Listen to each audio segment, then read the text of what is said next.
Assalamualaikum warahmatullahi wabarakatuh. Waalaikumsalam Waalaikumsalam warahmatullahi wabarakatuh. warahmatullahi wabarakatuh.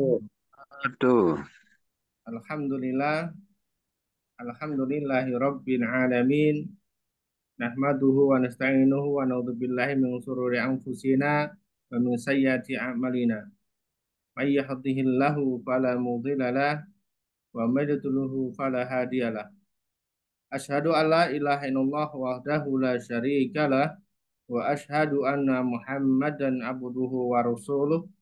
Allahumma sholli ala Muhammad wa ala ali Muhammad amma ba'd.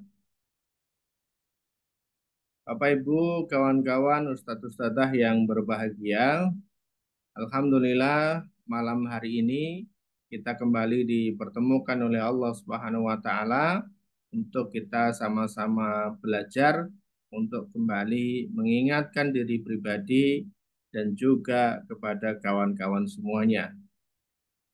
Mari kita niatkan untuk senantiasa tholabul ilmi, kita niatkan untuk senantiasa mencari ridhonya Allah Subhanahu wa taala.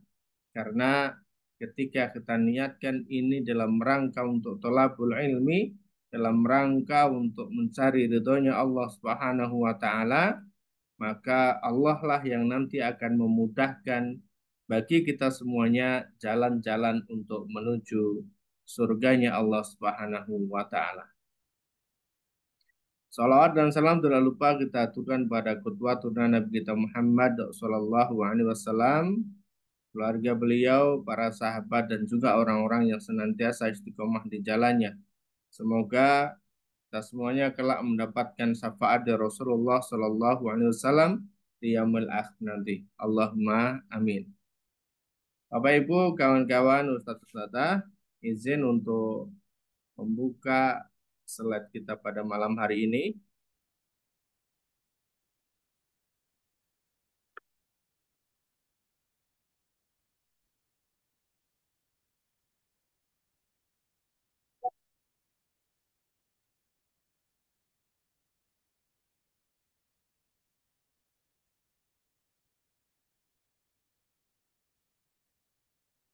Izin kita pindah ke sini.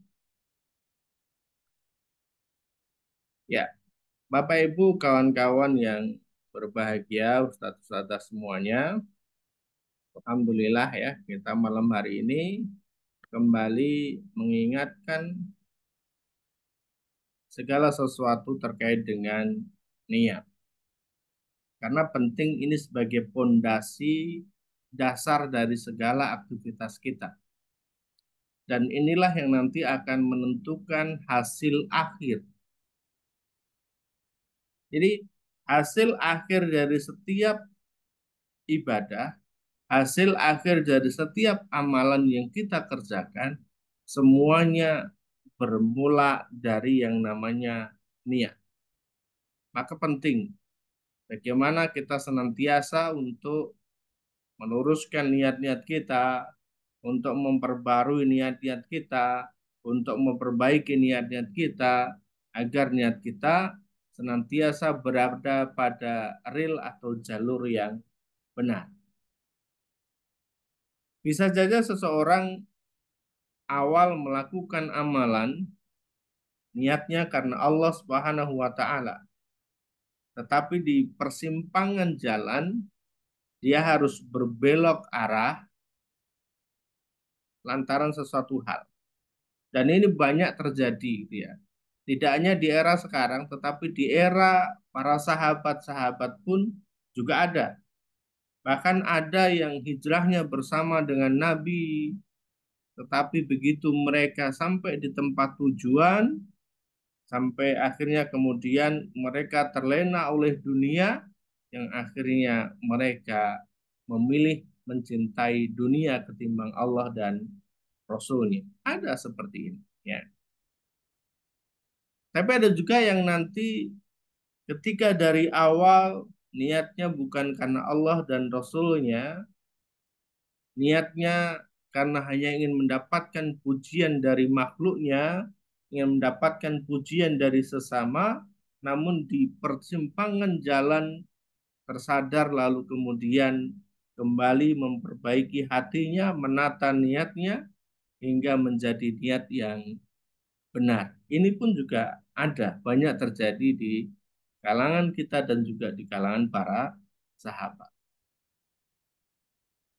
Nah, untuk itu kita senantiasa belajar dari orang-orang terdahulu, kita senantiasa belajar dari orang-orang di sekitar kita, kita juga senantiasa belajar agar niat-niat kita senantiasa terus berada di jalur yang memang Allah ridhoi.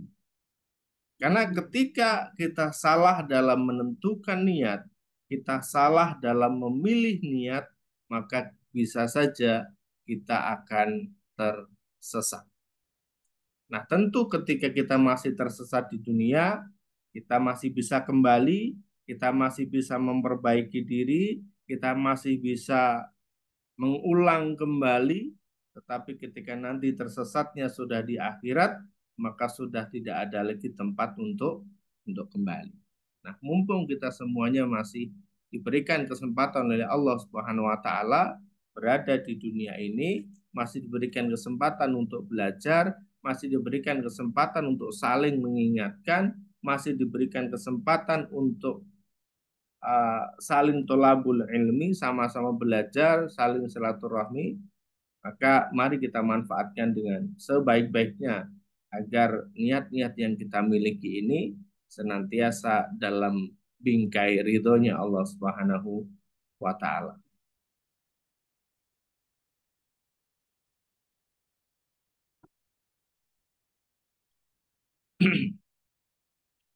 Mukadimah kita mulai dari satu hadis yang berada di kitab Arba'in dan ini menjadi hadis pembuka atau hadis yang pertama dan barangkali kita sering mendengarkan hadis ini karena sekali lagi ini adalah sebagai batu loncatan awal yang nanti akan menentukan akhirnya. Ya, jadi dalam hadisnya disebutkan bahwa innamal a'malu binniyat. Innamal a'malu binniyat wa innamal likulli imri'in ma nawa. Faman kanat hijratuhu ila Allah wa rasulih hijratuhu ila Allah wa rasulih wa man kanat hijratuhu lidunya yusibuha aw amra'atin yankihuha fa hijratuhu ila ma hajara ilaih. Disebutkan sesungguhnya segala amal itu tergantung dari apa yang diniatkan. Nilai dari sebuah amal itu tergantung dari apa niat. Dan setiap orang itu akan mendapatkan sesuai dengan apa yang telah dia niatkan. Maka barang siapa yang hijrahnya karena Allah dan Rasul-Nya, maka hijrahnya itu untuk Allah dan Rasul-Nya. Namun sebaliknya, yang hijrahnya karena mencari dunia atau karena wanita yang ingin dinikahinya, maka hijrahnya akan kepada sesuai yang dia tuju. Sesuai dengan apa yang telah dia niatkan. Maka kawan-kawan Bapak Ibu Ustaz-Ustazah, dalam aktivitas kita sehari-hari tentunya banyak amalan, banyak ibadah yang kita lakukan. Mari kita sama-sama mengevaluasi diri. Ibadah kita itu niatnya karena apa? Saya dari awal memang tidak pernah melarang siapapun, kawan-kawan yang meniatkan ibadah karena dunia. Meniatkan ibadah karena ingin mendapatkan sesuatu.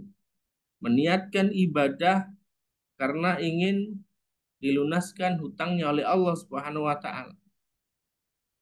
Atau hal lainnya. Saya tidak pernah melarang. Namun ketika sudah berada di tahap yang sekarang, maka langkah awal itu harus kita perbaiki. Artinya tidak lagi kemudian kita berpikir bagaimana ibadah kita itu niatnya karena ingin dunia, tetapi kita kemudian berubah, kita kemudian memperbaiki niat kita itu, bahwasanya setiap ibadah yang kita lakukan, bahwasanya setiap amal yang kita kerjakan, niatnya adalah karena Allah Subhanahu wa Ta'ala. Salat kita, puasa kita, tahajud kita, duha kita, siam kita, bacaan Quran kita, infak kita, maka semuanya diniatkan karena Allah. Lalu di mana letaknya posisi kita yang kemudian mengharapkan dunia, mengharapkan kebaikan di dunia dan kebaikan di akhirat? Maka setelah ibadah itu selesai, kita dianjurkan oleh Rasulullah Shallallahu Alaihi Wasallam untuk mengangkat tangan, lalu kemudian berdoa dan meminta kepada Allah Subhanahu Wa Taala. Selesai sholat, kita angkat tangan dan doa sama. Selesai kita ngaji, baca Quran, kita angkat doa sama Allah. Selesai kita infak, kita angkat tangan doa sama Allah. Selesai kita tahajud, kita angkat tangan doa sama Allah. Selesai duha, kita doa angkat tangan sama Allah. Maka selesai kita ibadah, maka kita diperkenankan untuk meminta kepada Allah. Meminta apapun. Meminta dunia boleh, boleh. Meminta akhirat boleh. Sekali lagi, nanti ini adalah sebuah tingkatan. Ya, ini sekali lagi adalah sebuah tingkatan. Ketika seseorang melakukan amaliyah, lalu kemudian mereka mengangkat tangan dan berdoa tentang dunia, maka diperbolehkan. Ada juga yang nanti di tahapan kedua atau di level kedua, orang beribadah, lalu kemudian mereka meminta dan berdoa kepada Allah, meminta kebaikan akhirat, meminta akhirat, diperbolehkan. Dan nanti ada di level yang ketiga, ketika seseorang melakukan ibadah, melakukan amalan, mereka sudah tidak lagi berpikir tentang keinginan dunia ataupun berpikir tentang keinginan akhirat. Karena semua itu dipasrahkan kepada Allah Subhanahu wa Ta'ala.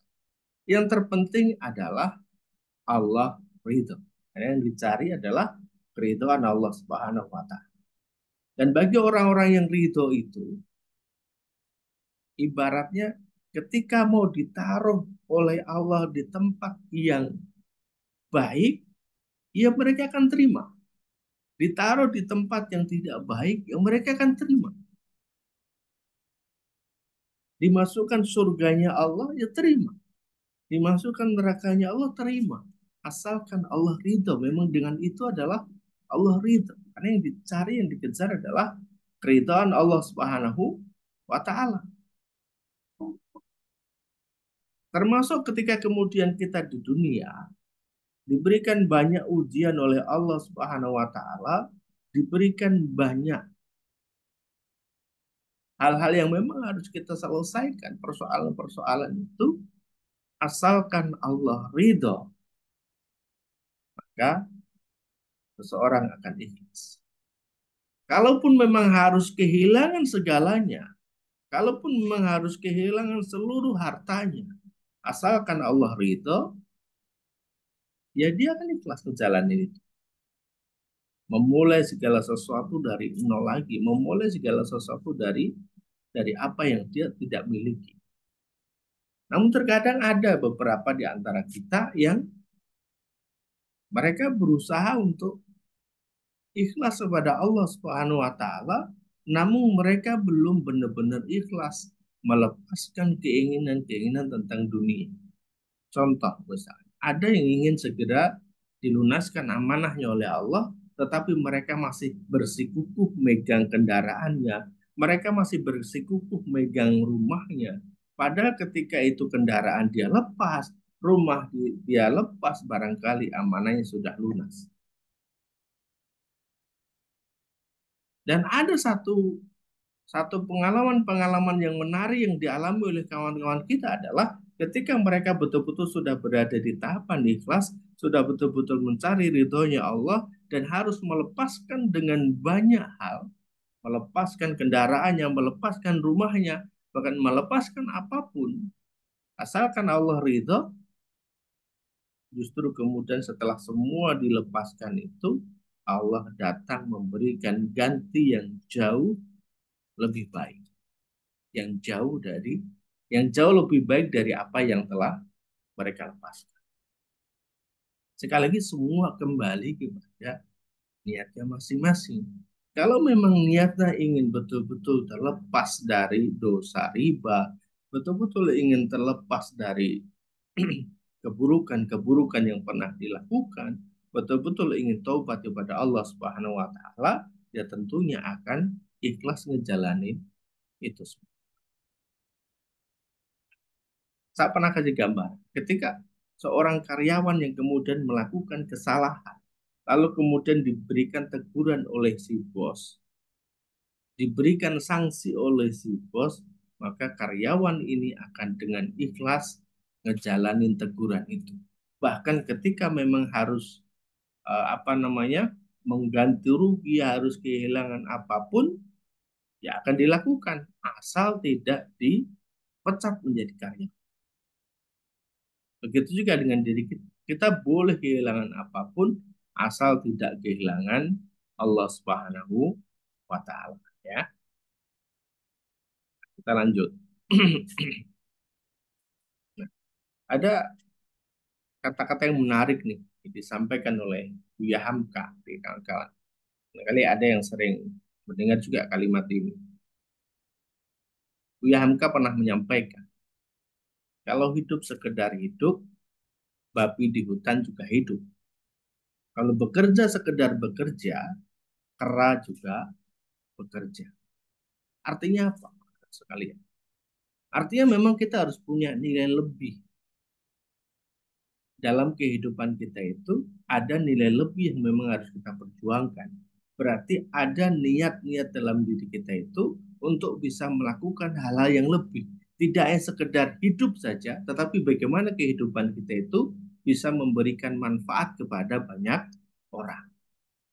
Yang kita tidak hanya sekedar bekerja saja, tapi bagaimana kerjaan yang kita lakukan, bekerjanya kita itu betul-betul dalam rangka kita ibadah dan mendapatkan ridhonya Allah Subhanahu wa taala.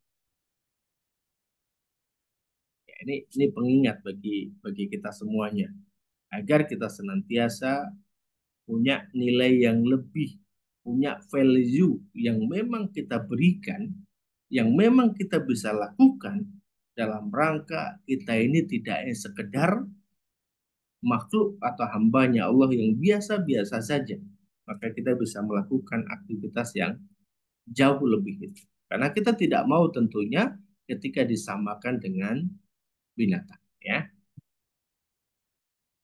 Karena tugas kita mulia, Bapak Ibu kawan-kawan sekalian, ya. Dalam Quran surah Ad-Dariyat, Allah Subhanahu wa taala menyampaikan bahwa dan aku tidak ciptakan jin dan manusia ini melainkan mereka supaya beribadah kepadaku.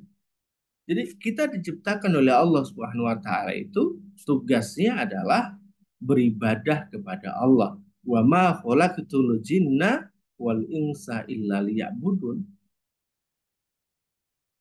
Tugas kita semuanya dalam sehari-hari itu adalah untuk ibadah sama Allah, untuk mengabdi sama Allah, untuk menjadi hambanya Allah. Maka jadilah hamba Allah yang nurut, jadilah hamba Allah yang disayang oleh Allah Subhanahu wa taala. Bagaimana caranya? Ya kita tentu melakukan apa-apa yang disukai oleh Allah, kita meninggalkan apa-apa yang tidak disukai oleh Allah. Dan dalam bingkai kehidupan kita selama 24 jam, itu bisa kita bingkai dalam rangka kita ibadah kepada Allah Subhanahu wa Ta'ala.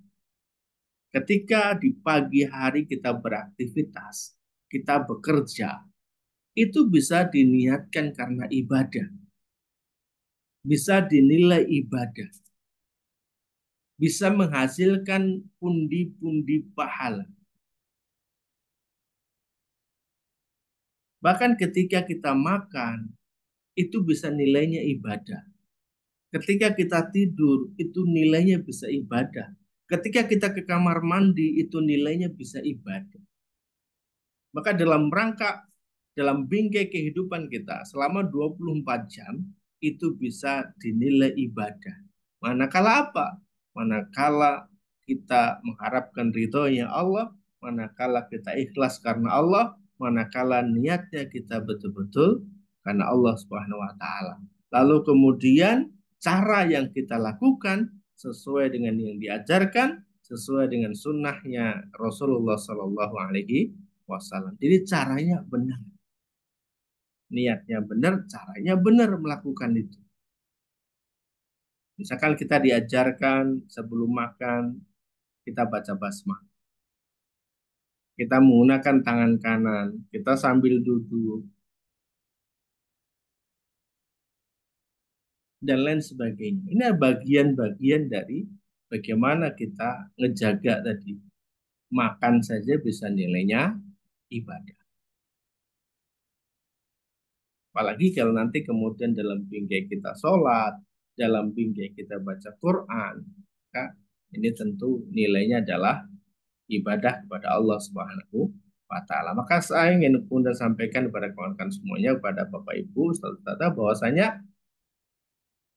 rangkaian kehidupan kita itu tidak sekedar sholat, baca Quran, infak, dan sebagainya yang kemudian disebut sebagai ibadah mahdhah, tetapi ada juga yang ibadah disebutnya sebagai ghairu mahdhah, yang memang segala aktivitas kita itu bisa kita niatkan menjadi ibadah. Karena memang sejatinya kita diciptakan oleh Allah Subhanahu wa Ta'ala adalah untuk ibadah, untuk mengabdi kepada Allah, untuk menjadi hamba-hambanya Allah. Maka jadilah hamba Allah yang dicintai oleh Allah, jadilah hamba Allah yang nurut, jadilah hamba Allah yang betul-betul disayang oleh Allah Subhanahu wa Ta'ala.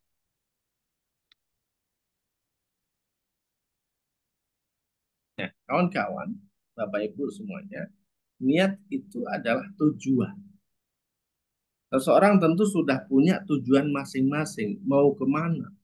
Dalam kehidupan kita itu mau melangkah kemana, arah tujuan kita itu mau kemana.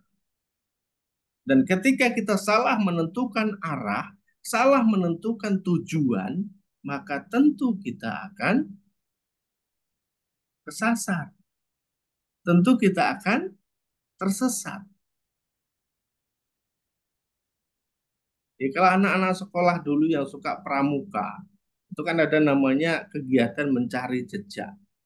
Yang ketika mereka salah menentukan arah, belok kanan, belok kiri, ataukah lurus, seringkali digambarkan mereka akan tersesat dan bahkan tidak bisa kembali pulang.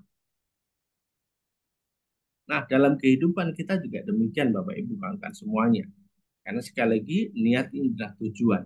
Tujuan kehidupan kita itu apa? Apakah hanya sekedar beraktivitas seperti orang lain bekerja, kita juga bekerja, orang lain ibadah, kita juga ibadah, ataukah memang tadi kita punya value, kita punya nilai yang lebih dibandingkan dengan orang lain.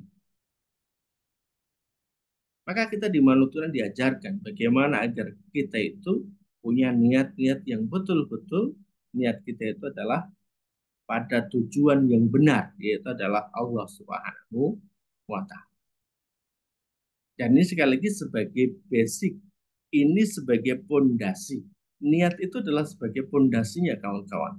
Maka ketika teman-teman menjalankan aktivitas, menjalankan amalan-amalan atau amaliyah-amaliyah harian, yang kemudian ketika niatnya saja sudah tidak benar, niatnya saja tidak pada tujuan yang pas sebagaimana mestinya, maka tentu kita akan jauh tersesat.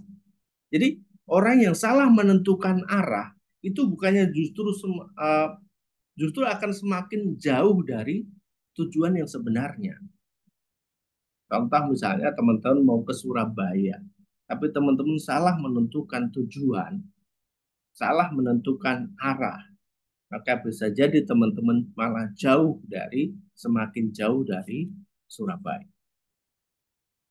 Jadi bukannya kemudian semakin dekat dengan tujuan, tapi justru malah semakin jauh dari tujuan kita. Dan niat itu adalah alamat, kawan. Artinya sebagaimana kalau kita cari alamat, semakin alamat itu jelas, semakin alamat itu detail, di mana letaknya, di mana posisinya, maka tentu kita akan semakin mudah untuk mencapainya, semakin mudah untuk bisa datang ke tempat yang memang kita tuju. Tetapi kalau kemudian alamatnya saja salah, alamatnya saja nggak benar, alamatnya saja nggak sesuai atau nggak terarah, ya kita justru akan tersesat tadi. Kita nggak akan pernah ketemu dengan alamat yang memang kita tuju. Jadi sekali lagi teman-teman, kita mulai untuk mengevaluasi diri kita bahwa tujuan sebenarnya kemana. Kalau kita kemudian mau mengevaluasi terhadap diri kita semuanya, bahwasanya kita itu datangnya dari Allah dan nanti kelak akan kembali kepada Allah, dan apa yang kita lakukan di dunia ini adalah dalam rangka semuanya mempersiapkan diri kelak ketika kita akan bertemu dengan Allah Subhanahu wa taala. Kita pahami di konsep ini. Kita lanjut. Inilah yang kemudian menjadikan Allah itu merespon dari setiap niat-niat hambanya. Apa itu? Alasan. Karena niat itu adalah alasan, dan ketika alasan itu masuk akal, alasan itu real, alasan itu bisa mudah untuk diwujudkan, maka tentu juga akan semakin mudah untuk bisa didapatkan atau diraih. Sebagai contoh, ketika teman-teman menjalani ibadah misalnya, teman-teman sedang menjalani amaliyah harian misalnya, ada alasan yang memang teman-teman harus jawab. Kenapa kita harus melakukan ini tuh kenapa?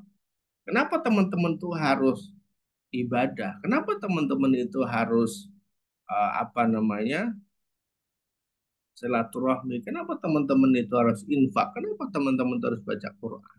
Kenapa teman-teman itu harus sholat dan sebagainya? Ada alasan. Alasan inilah yang kemudian mendorong teman-teman untuk melakukan itu. Ada banyak orang-orang yang memang mereka sudah pengen banget kemudian menyelesaikan persoalan-persoalan mereka, tetapi mereka belum punya alasan kenapa mereka harus menyelesaikan persoalan itu. Ada orang yang pengen banget terlepas dari utang, terbebas dari riba, tetapi mereka belum punya alasan kenapa mereka harus terlepas dari riba. Sehingga mereka pun juga tidak akan pernah terlepas. Kenapa? Karena mereka tidak punya alasan. Ada orang yang pengen kaya, tapi mereka tidak punya alasan. Kenapa mereka harus jadi orang kaya? Alasan itu begini, teman-teman. Kalau misalnya ada seorang anak yang minta uang ke orang tuanya, ya. Ketika anak ini minta ke orang tuanya uang 10.000, misalnya 100.000, bagaimana orang tua ini akan merespon permintaan anak itu? Ya tentunya responnya ketika anak ini jelas alasannya, maka orang tua akan cepat merespon. Misalnya ada anak yang minta uang 100.000 buat jajan. Jajan apa? Enggak ngerti. Enggak ada kejelasan. Apakah akan ngasih 100.000? Enggak. Bisa jadi ngasih 10.000, 5.000, atau bahkan hanya 2.000. Kenapa? Karena jajannya belum jelas.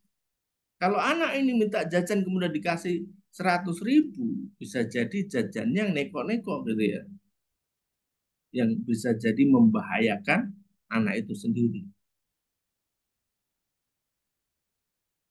Sekali lagi, ketika ini jelas alasannya apa, maka orang tua akan merespon dengan cepat. Ketika seseorang punya niat dan kemudian niat ini jelas, ya Allah, saya niat ingin lunas amanah.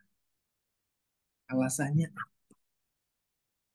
Saya udah capek ditagih, saya udah males ngangsur, saya udah nggak mau lagi diteror. Oh, ternyata alasannya cuma itu. Enggak, banyak di antara kita begitu. Yang mereka ingin lunas hutang, ingin lunas amanah itu, ternyata alasannya karena sudah capek, udah lelah. Maka responnya Allah bagaimana? Ya udah, nikmatin aja dulu lelahnya. Beda dengan orang-orang yang kemudian ingin terlepas dari dosa riba, ingin tobat sama Allah, udah nggak ngulangi lagi, udah betul-betul pasrah sama Allah, apapun nanti yang terjadi, udah ikhlas. Maka inilah yang nanti akan menentukan hasilnya. Ya, yang akan menentukan respon Allah itu kayak gimana? Karena ini adalah kaitan dengan niatan. Sekali lagi, niat kita jangan sampai ngebuat diri kita tersesat dan semakin jauh dari Allah Subhanahu wa Ta'ala. Ini menarik, saya suka banget.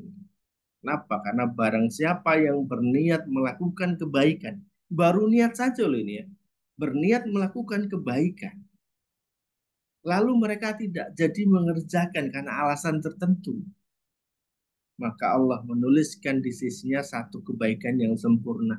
Ada orang niat pengen bangun masjid, ada orang niat pengen bangun pesantren, ada orang niat pengen benerin jalan, pengen benerin rumah, pengen benerin jembatan dan sebagainya, baru niat kebaikan saja. Allah sudah catat tuh.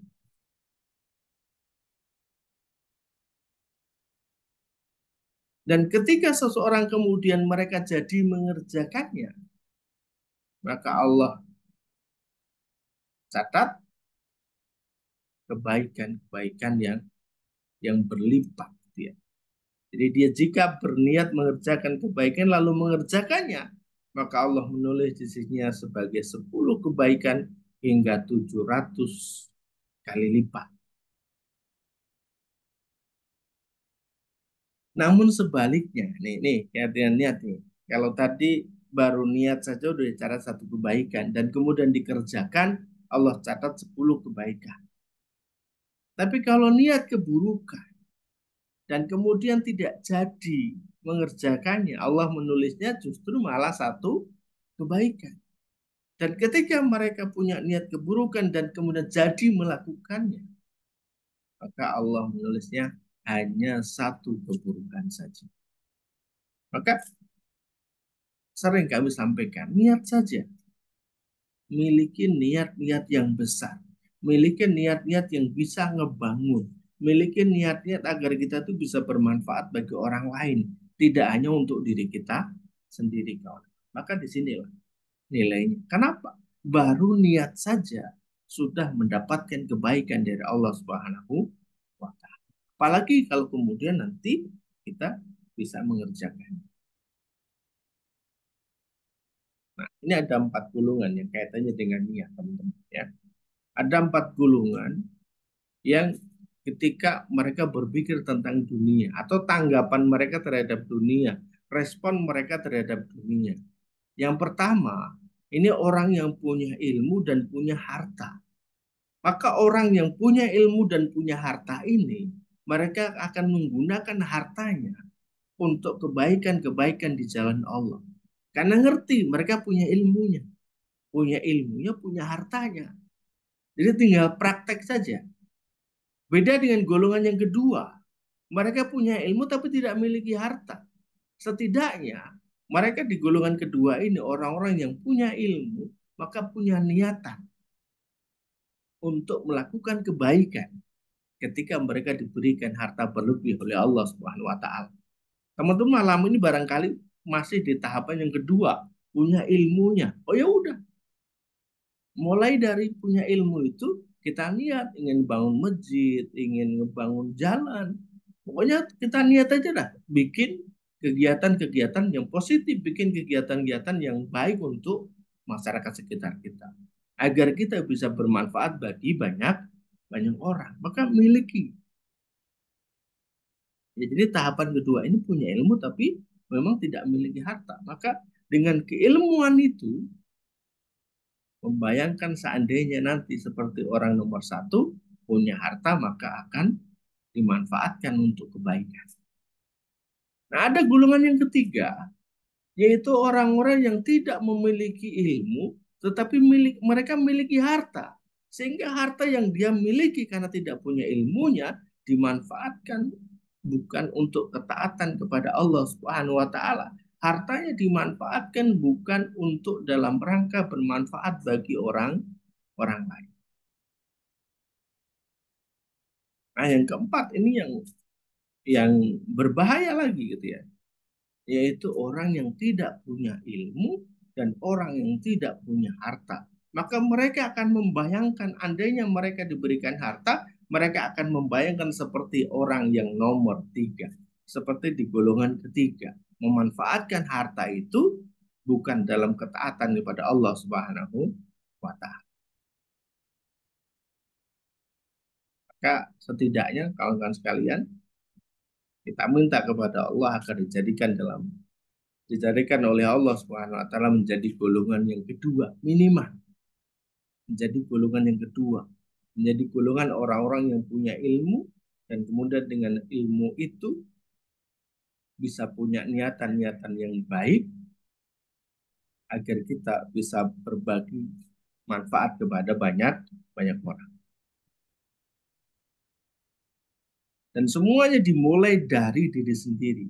Kalau teman-teman ingin menjadi di golongan yang pertama ataupun setidaknya menjadi golongan yang kedua, semuanya dimulai dari diri sendiri.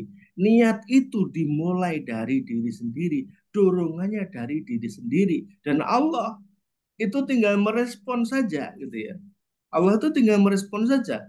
Innallaha la yughayyiru ma biqaumin hatta yughayyiru ma bi anfusihim.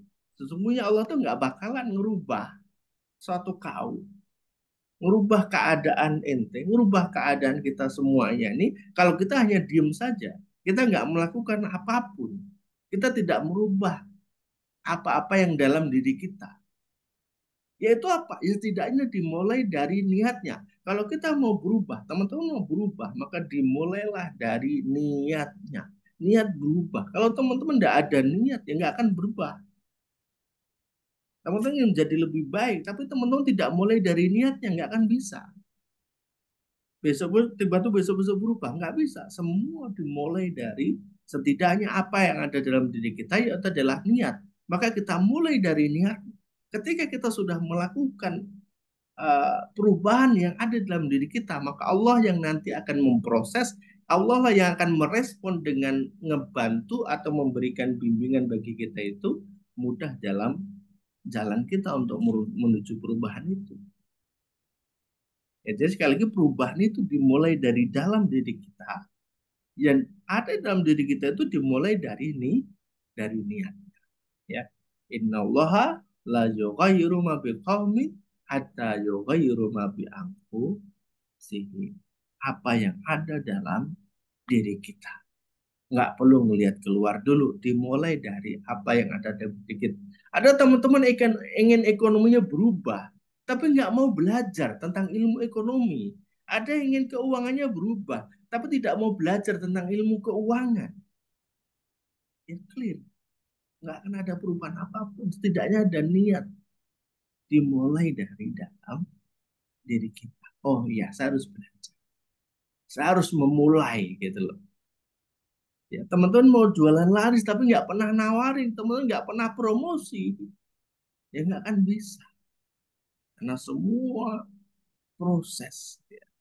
ada prosesnya. Allah yang kemudian nanti akan merespon. Sekali lagi, Allah akan merespon sebagaimana respon kita terhadap panggilannya Allah. Allah akan merespon terhadap bagaimana respon kita itu dalam menanggapi ayat-ayatnya Allah Subhanahu wa Ta'ala. Akan yang bertanya ke saya, Ustaz, apa bedanya infak 100.000 dengan 200.000? Ya tentu beda. Kenapa? Responnya Allah beda. Orang yang infak 100.000 dengan orang yang infak 1 juta, responnya beda. Dalam menyelesaikan persoalan-persoalan kita, responnya Allah tentu berbeda. Namun sekali lagi, bukan dilihat dari jumlahnya. Bukan berarti orang yang kemudian infaknya lebih besar, kemudian Allah merespon lebih cepat. Tidak juga. Orang yang infak 1 juta, tapi dia punya uang 1 miliar, dengan orang yang hanya punya uang 100.000, dia infak 100.000, tentu beda. Ya. Responnya jauh lebih cepat orang yang punya 100.000 dan diinfakkan 100.000. Begitu. Dan itu adalah sekali lagi bagian dari bagaimana diri kita itu merespon.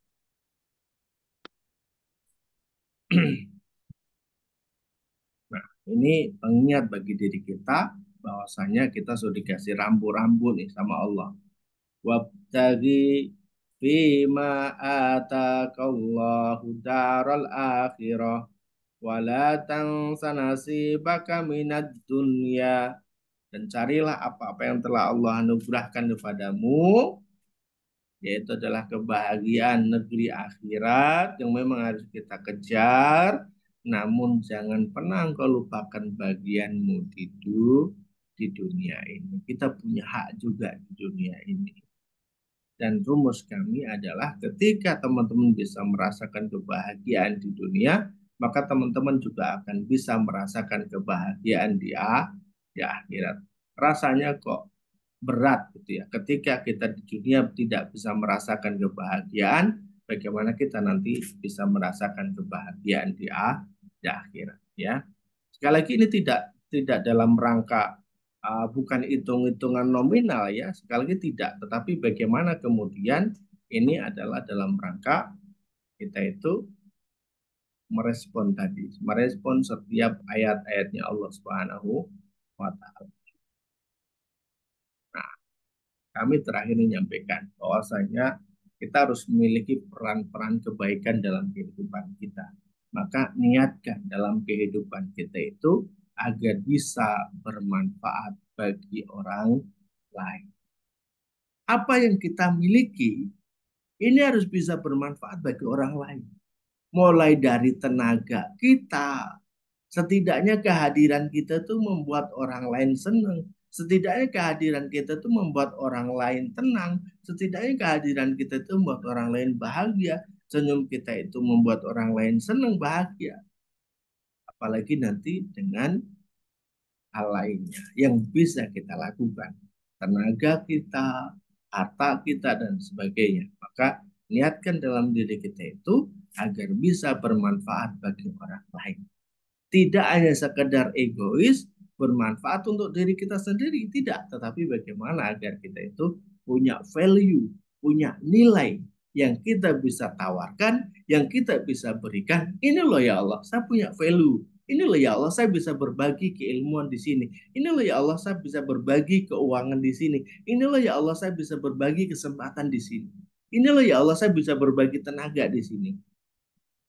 Maka Allah nanti melihat, oh iya ya, ini hamba-hambaku yang memang luar biasa. Kita akan direspon oleh Allah Subhanahu wa Ta'ala. Sebagaimana kita juga merespon setiap perintah-perintahnya Allah Subhanahu wa Ta'ala.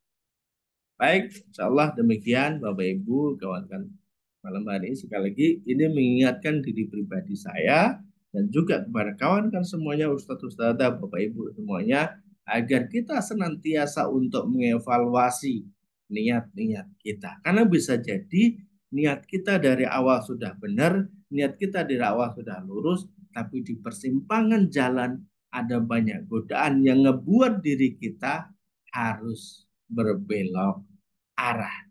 bisa jadi saat ini, awal ini melakukan aktivitas kita dengan ridhonya Allah, tapi bisa jadi juga di perjalanan waktu nanti kita akan ketemu dengan banyak godaan-godaan. Maka kita juga senantiasa minta kepada Allah agar kita senantiasa diberikan keistiqomahan oleh Allah Subhanahu wa taala, karena kita tidak pernah tahu apa yang terjadi di esok hari. Ketika kita tidak pernah minta kepada Allah, tidak pernah minta perlindungan, diberikan keistiqomahan, diberikan hidayah oleh Allah Subhanahu wa taala, maka tentunya sebenarnya kita termasuk orang-orang yang tersesat. Maka jangan sampai kita semuanya termasuk dalam orang-orang yang tersesat. Setiap kita sholat senantiasa kita berdoa kepada Allah Subhanahu wa taala, ihdinas siratal mustaqim, siratal ladzina an'amta alaihim ghairil maghdubi alaihim waladdallin.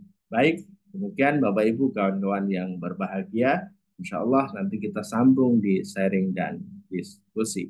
Assalamualaikum warahmatullahi wabarakatuh.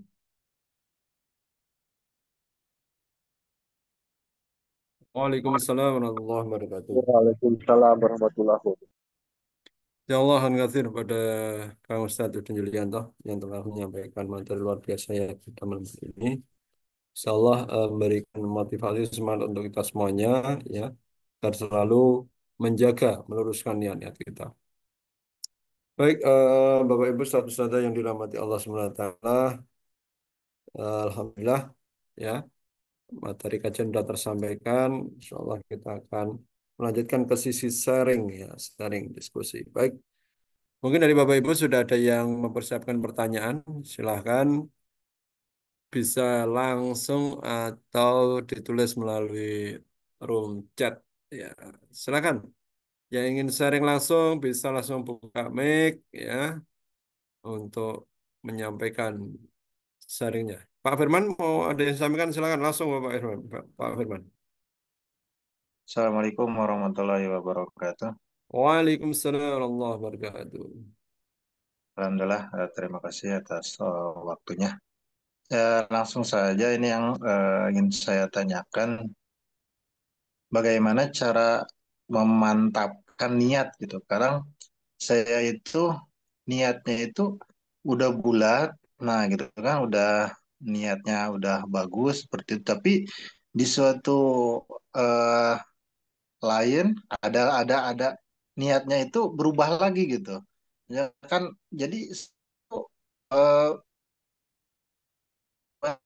jadi kadang saya juga pernah belajar dulu bahwa kita itu harus eh, apa ya, harus konsisten gitu. Maksudnya konsisten kalau kita niat ingin misalkan membangun masjid begitu. Jadi kita harus niatnya itu harus di ditebalkan gitu. Tapi kadang Hmm. di suatu waktu hilang lagi gitu. Jadi masih ada keraguan dari niat saya gitu, Pak Ustaz. Jadi untuk memantapkan niat itu bagaimana begitu, Pak Ustaz? Oke Ustaz, langsung Ustaz. Ya, oke, terima kasih Pak Firman ya. Maka tadi kami sampaikan bahwa ada orang-orang yang memang dari awal niatnya sudah benar, niatnya sudah baik, tapi di perjalanan waktu ya akan ada godaan-godaan itu akan datang. Bisikan-bisikan setan akan datang juga yang kemudian melemahkan diri kita, yang ngebuat kita jadi ujub, yang ngebuat diri kita jadi kecewa, yang ngebuat diri kita jadi berbangga diri dan lain sebagainya, itu adalah bagian-bagian dari ujian godaan yang memang ada dalam setiap perjalanan kehidupan kita. Maka senantiasa untuk tadi kita evaluasi niat kita kayak gimana sih sebenarnya. Oh, kok ini mau berbelok arah. Nah, maka kemudian penting dalam kehidupan kita tidak senantiasa berjalan sendirian, tapi kita bisa beriringan dalam sebuah komunitas. Kalau ketika seseorang berada dalam sebuah komunitas, berada dalam sebuah kelompok, tentu akan ada salah satu orang yang kemudian mengingatkan kepada kawan-kawan yang lain. Contoh misalnya, kita berada dalam sebuah rombongan, dalam sebuah kelompok perjalanan gitu ya. Maka akan ada satu mengingatkan, oh ini udah waktunya sholat nih, ini udah waktunya kita harus istirahat nih, udah waktunya kita harus tidur nih. Ada yang ngingetin gitu ya. Ada yang ngingetin, kenapa? Karena kalau tidak diingetin seperti itu, bisa jadi orang terlena.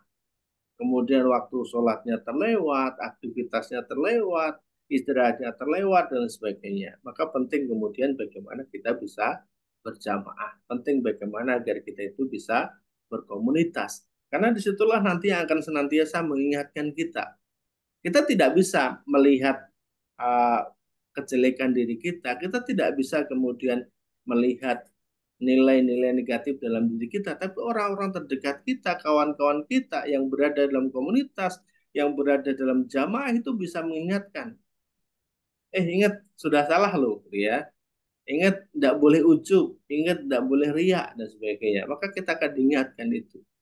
Maka penting bagi kita untuk senantiasa berkomunitas. Kemudian yang ketiga, kita harus senantiasa tadi minta petunjuk kepada Allah Subhanahu wa taala, senantiasa berdoa kepada Allah agar kita itu senantiasa diberikan keistiqomahan. Kita minta sama Allah agar senantiasa diberikan keteguhan hati, agar kita dimantapkan niatnya oleh Allah Subhanahu wa taala, dan itulah nanti yang akan merespon, yang akan direspon oleh Allah Subhanahu wa taala, kemudian kita akan tetap diteguhkan oleh Allah Subhanahu wa taala. Insya Allah demikian Pak Firman ya. Ada tiga jawaban yang insya Allah kita bisa mulai untuk senantiasa melakukan itu. Dan Pak Firman, menurut kami sekarang sudah berada di komunitas Manut Quran, yang insya Allah ini juga bagian dari bagaimana kita saling mengingatkan. Tinggal doa, insya Allah doa ya ini kita Pak Firman juga senantiasa bisa melakukan ya. Tinggal kemudian terus diulang-ulang lagi Pak Firman, karena bisa jadi godaan-godaan itu akan terus datang. Demikian Pak Firman ya. Ya, ya. Terima kasih banyak, Pak Ustadz. Terima kasih. Iya. Terima kasih Pak Firman untuk sharingnya. Silakan Bapak Ibu yang ingin sharing langsung bisa dengan buka mic dan buka video ya untuk sharingnya, atau bisa menulis ke room chat ya, atau chat room. Ini sudah ada yang menulis, ini kita coba bacakan ya Bapak Ibu ya.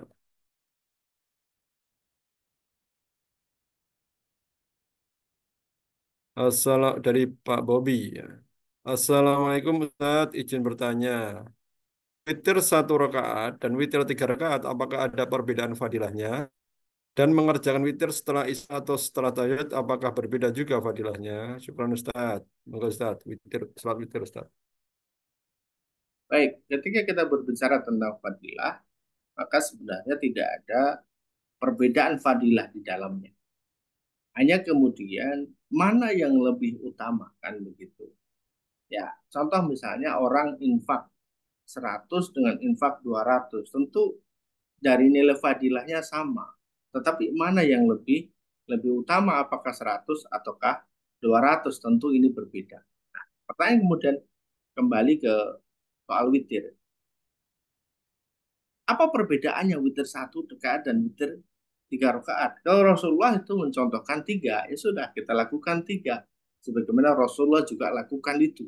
Dan Rasulullah juga tidak membatasi orang yang melakukan witir lebih dari 3. Nah, witir sendiri dari berasal dari apa namanya, dari ganjil ya, dari kata ganjil, maka ibadah yang ingin dilakukan adalah rakaatnya ganjil. Maka ada juga yang kemudian melakukan 1 rakaat saja, dan itu diperbolehkan. Namun ketika teman-teman waktunya masih longgar, ya jangan lakukan cuma 1 gitu ya. 1 itu teman-teman bisa lakukan kalau memang waktunya udah mepet. Tinggal berapa menit lagi udah masuk subuh gitu ya. Teman-teman nggak cukup waktunya kalau sampai harus 3 rakaat. Maka teman-teman bisa lakukan itu 1. Tapi kalau waktunya masih longgar, kenapa tidak dilakukan 3 rakaat? Karena itu jauh lebih baik tadi ya. Kemudian dilakukan setelah Isya dengan dilakukan setelah tahajud. Yang penting teman-teman adalah ketika memang bisa dilakukan di malam hari, maka lakukan. Karena ini adalah amaliyah yang dilakukan setelah Isya itu adalah karena melanjutkan dari bulan Ramadan yang dilakukan witirnya setelah tarawih. Dan nanti teman-teman ketika malam hari, ketika ingin menambah lagi sholat, maka tinggal menambah sholatnya tanpa melakukan witir. Maka sering kami sampaikan, teman-teman silahkan pilih mana. Apakah pilih witirnya setelah Isya, karena memang dikhawatirkan nanti malamnya waktunya mepet, atau malamnya tidak terbangun, atau teman-teman lakukan pilih witirnya setelah sholat tahajud. Insya Allah demikian ya, mudah-mudahan bisa dipahami.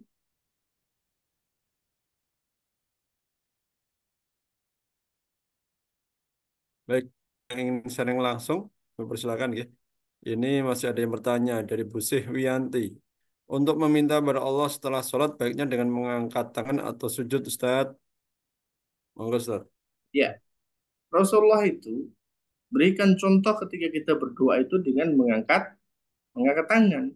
Bahkan ketika beliau minta hujan itu, bahkan sampai ketiaknya itu terlihat gitu, berikan gambaran bahwa ketiaknya terlihat, berarti ngangkat tangannya agak tinggi gitu ya. Itu gambaran ketika beliau sedang minta hujan. Tapi dalam artian beliau aktivitas sehari-hari berdoa, maka yang angkat tangan aja, tidak harus kemudian tinggi-tinggi seperti itu. Jadi bukan berarti dengan sujud ya Bu ya, tapi dengan kalau contoh kan Rasulullah adalah dengan mengangkat tangan. Tapi ada juga orang-orang yang berdoa satu satu golongan tersendiri, mereka ketika mereka berdoa itu tidak mengangkat tangan gitu ya. Ya tidak apa-apa karena ini dalam sebuah kitab ya, saya lupa judulnya, saya pernah ikut kajiannya. Tapi ini terjadi di hari Jumat ya. Jadi ketika imam itu bukan imam, apa namanya, khotib ya. Ketika khotib itu sedang doa ya, setelah khutbah kedua doa, maka mereka tidak mengangkat tangan. Tetapi ini tidak berlaku untuk di sholat gitu ya. Artinya di aktivitas yang lain kita selain sholat Jumat, maka kita disunahkan mengangkat tangan. Dan itu bagian dari adab ketika seseorang meminta kepada Allah Subhanahu wa Ta'ala. Insya Allah demikian Bu Syekh Yanti ya. Baik, Ustaz. Semoga bisa dipahami, Bu Wiyanti ya. Lanjut, ini ada yang bertanya singkat, Ustaz. Doa istiqomah, Ustaz. Ya, baik, nanti redaksi secara khususnya nanti bisa kita share ya. Tapi setidaknya teman-teman apa namanya, minta kepada Allah itu bisa dengan bahasa apa saja, dan bahkan saya sering sampaikan kepada teman-teman, silahkan justru gunakan bahasa teman-teman sendiri. Kecuali memang teman-teman paham dalam setiap doa itu bahasa Arab yang teman-teman baca itu teman-teman paham. Contoh gini, misalnya teman-teman doa sapu jagat yang Robbana atina fid dunya hasanah. Ketika teman-teman paham itu artinya, meskipun tidak paham perkata ya, maka teman-teman silahkan doain. Tapi kadang teman-teman tidak paham di banyak riwayat doa ya. Saya sering kali mendengarkan ketika orang-orang berdoa itu mereka tidak paham terhadap apa yang dia sedang minta. Dan bahkan sang makmum mengaminkan saja. Apa yang dia minta tidak sesuai dengan apa yang diminta oleh makmum misalnya, diaminkan saja. Maka silakan teman-teman doa dengan bahasa masing-masing. Tetapi nanti terkait dengan khusus ini termasuk bagian dari permintaan, nanti kita akan share secara khususnya ya. Ini dengan Pak siapa? Nanti kita bisa share ke grup insya Allah ya. Ya, baik. Ini namanya Tata gitu, Ustaz. Ibu Ya, atau Pak atau Pak, Pak atau kita Ibu ya, kurang tahu. nanti kita akan Nah, kita share kurang saja tahu. di grup biar semuanya teman-teman bisa belajar ya.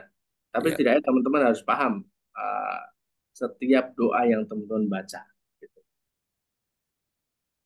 baik Ustaz. Lanjut, ini Pak Firman bertanya lagi, Ustaz. Assalamualaikum, tanya lagi, Ustaz. Tolong penjelasan mengenai terima kasih aja dulu sama Allah. Saya pernah dengar di YouTube Pak Ustadz. Ya, Ustadz. artinya kita syukur tuh ya.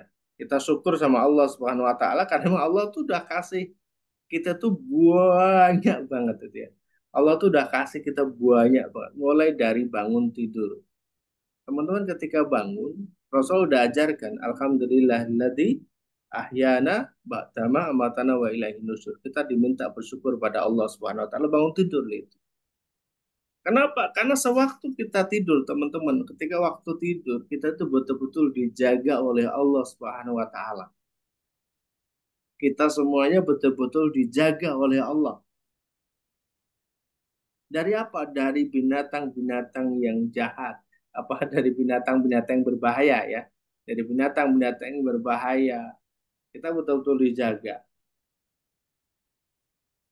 Dan kemudian dari gangguan jin kita juga dijaga oleh Allah Subhanahu wa taala. Maka salah satu sunnahnya ketika teman-teman mau tidur, ya ambil wudu agar kita dijaga oleh Allah Subhanahu wa taala dari berbagai gangguan jin tadi. Maka kenapa kemudian kita harus mengawali setiap aktivitas atau hari-hari kita itu dengan bersyukur? Terima kasih sama Allah. Ya karena memang Allah udah kasih kita tuh banyak nikmat. Teman-teman bangun gitu ya. Ada nggak teman-teman ngalamin ketika bangun tidur, tiba-tiba hidungnya mampet, kepalanya pusing. Ada barangkali ada di antara kita begitu. Tetapi setiap hari ketika kita bangun, kita bisa menghirup udara dengan nyaman, tanpa hidungnya tersumbat, kepalanya pun juga nggak sakit. Itu kan nikmat yang besar dari Allah. Kenapa nggak kita mulai dari bersyukur? Dan banyak sekali lagi, banyak nikmat Allah yang setiap hari bisa kita dapatkan dimulai dari kita itu bangun tidur. Insya Allah demikian Pak Firman ya, konsep dari berterima kasih sama Allah atau konsep bersyukur pada Allah Subhanahu wa taala karena memang Allah udah kasih kita itu banyak nikmat. Insya Allah ya. Ya, demikian Pak Firman ya. Insya Allah mungkin nanti bisa dilihat lagi di YouTube. Insya Allah narasinya atau redaksinya nanti bisa diperhatikan. Baik, Insya Allah cukup Ustadz untuk malam hari ini. Waktu menunjukkan pukul 21.29. Ada yang disampaikan Ustadz sebelum kita tutup? Ya, Insya Allah cukup. Nah, apa nanti kita lanjut aja di sharing berikutnya. Baik. Demikian Bapak Ibu, Ustadz-Ustadzah yang dirahmati Allah SWT untuk kajian online kita malam hari ini ya. Insya Allah kita selalu berusaha untuk menjaga keistiqomah kita, meluruskan niat-niat kita ya, agar nantinya apa yang menjadi tujuan target kita bisa mudah untuk kita realisasikan, insya Allah ya. Terima kasih pada Ustadzuddin untuk ilmunya pada malam hari ini. Semoga memberikan kemanfaatan bagi kami semuanya dan Ustadzuddin diberikan keberkahan dan rahmat dari Allah SWT. Amin. Baik, Bapak Ibu yang dirahmati Allah SWT, mari kita tutup kajian pada malam hari ini dengan doa penutup majelis bersama-sama. Subhanakallahumma wa bihamdika asyhadu an la ilaha illa anta astaghfiruka wa atubu ilaik. Astagfirullahaladzim, astagfirullahaladzim, astagfirullahaladzim. Alhamdulillahirabbil alamin. Dari kami, jika dalam mendampingi membersamai acara ini banyak kekurangan, kami mohon maaf yang sebesar-besarnya. Saya tutup. Assalamualaikum warahmatullahi wabarakatuh. Assalamualaikum warahmatullahi wabarakatuh. Waalaikumsalam.